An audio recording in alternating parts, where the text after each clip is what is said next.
With the Fantastic Four First Steps now officially released by both Marvel Studios and the Walt Disney Company, we already have actor Pedro Pascal making things worse, far worse than they really need to be, by getting overly political and striking back at both fans and critics that are bringing up box office debates, box office arguments about this movie. Now, we have to point out that the opening weekend worldwide, where it stands right now for Fantastic Four, is $218 million.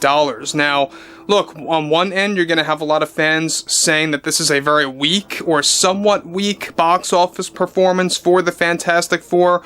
Others are going to say that it's a very strong box office opening. But it's a very interesting debate because when you compare it to other films out there, like Ant-Man and the Wasp, Quantumania, and how that performed at the opening weekend worldwide, it's a very close, a very near similar box office opening. We'll get into that in just a second.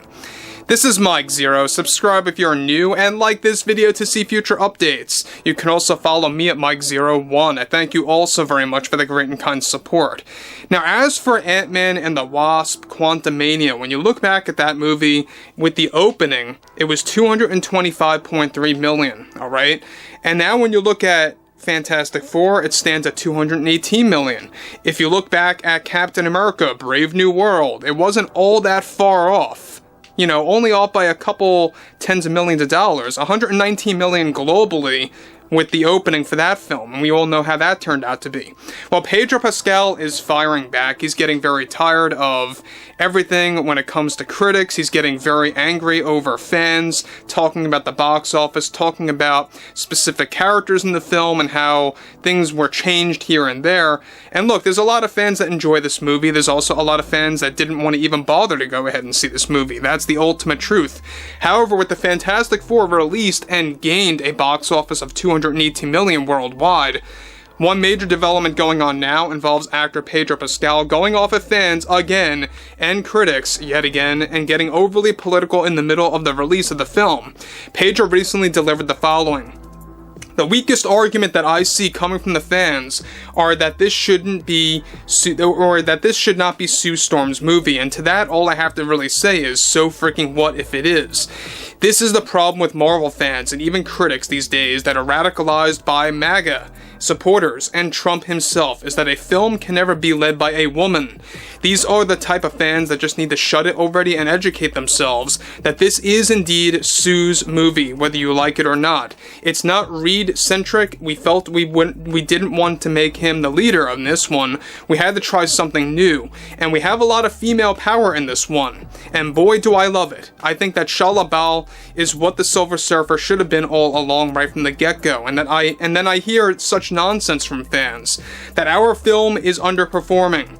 And look, I think those claims are just coming from typical MAGA right-wing crazies that really don't understand how this industry really works.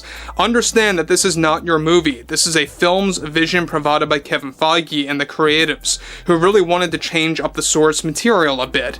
But to hear the fans call this a box office failure after less than 1 week of release is typical MAGA behavior, coming from those that just don't want female leaders in films and television. And this is the problem that we are dealing with today in our society, and from our government run by Trump. This is exactly why cinema is dying, and why I think Kevin is doing a great job by saving it. MAGA and Trump just need to lay low and stop depriving cinema. Fantastic Four is our greatest success yet, and it's quite honestly going to be bigger than Endgame because of how serious we made this movie out to be, and how it needed to be done to change Marvel fans. As a male feminist, we needed characters like Shalla and Sue to be the main focus in this film. You don't really need to know what his name, Norman Rad, I think it is. You don't need him at the forefront. You don't really need Reed at the forefront. And at the end of the day, this is Sue's movie. Now guys, let me just stop here for one moment. Now the fact that Pedro Pascal had to really think twice about who the Silver Surfer's name is that most people are familiar with, yes, Norman Rad. So we had Shalla instead of Norman Rad. That was the one major complaint coming from a lot of fans before the debut of this movie. But what's interesting about this movie is that whether it's good or not in the minds of a lot of Marvel fans out there, this is the one thing that you should not bring up. MAGA, Trump supporters, Trump himself, yada yada yada, all that nonsense. mixing it up with a movie, with entertainment, is what you would never want to do. And this is exactly why Pedro Pascal never steps back from politics. Now look, he's obviously getting very defensive over a lot of fans comparing this movie's box office to other past films. And you know what? It's a very interesting debate. It's a very valid argument out there when you're looking at the box office numbers. You know, for all we know, the next week, the next couple of days or so, this movie could very well fall off a cliff. It's very possible. You know, that's just something that a lot of fans are pointing out there. When you're pointing it toward movies like Ant-Man and the Wasp: Quantumania, or Ant-Man, or should I say Captain America: Brave New World as well, those two movies, and how they weren't all that far off at all from this movie's opening, globally speaking, worldwide.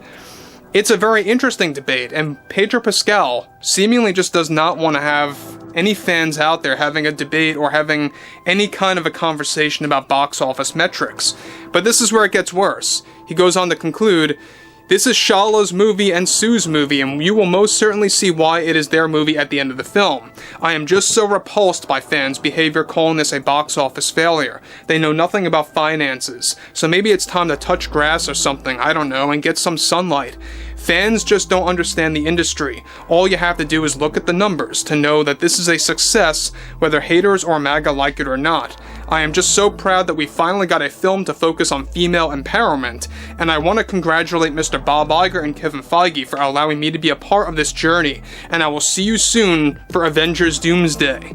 Now guys, I'm not going to jump into spoilers, but there is a major connection with this movie and Avengers Doomsday. That's all I will say. But what's interesting about Pedro Pascal is the fact that the Fantastic Four is obviously, you know, a movie that's not going to be on par with Avengers Endgame, for example. The fact that he's saying that this is going to be bigger than Endgame, I think is a very crazy statement. I think it's a very bold thing to say, a very odd thing to say. I don't think it'll be anywhere near as big as Endgame. Never will it be bigger than Endgame. I highly doubt that. This movie, in isolation from all other Marvel films, let me just say this, I don't think it's a great film after watching it. I think it's a good popcorn movie. That's about it, really. And that's just my take on things, honestly. It's not a Snow White, alright? Let's just put it out there. It's not a Snow White film at all by any means. It's not that level of bad at all. But it really is something to think about twice when comparing this movie's opening to Ant-Man and the Wasp: Quantumania, and even really not being all that far off from Brave New World. It is a very interesting debate coming from Marvel fans, and Pedro Pascal, he is not having it with those debates out there and getting very defensive over box office metrics. Almost like he believes that there's something up with the box office at this point. That's just what it sounds like. But overall, I would love to hear what everyone has to say about the Fantastic Four, whether you saw it or not. Let me know what you guys have to say about it in general, and everything related to Pedro Pascal getting political yet again. Something that you really shouldn't do at this point in time, especially in the middle of the release of this movie. But overall, if you guys did enjoy the content for today, make sure to drop a thumbs up on this video to support the channel, and I will catch you guys later.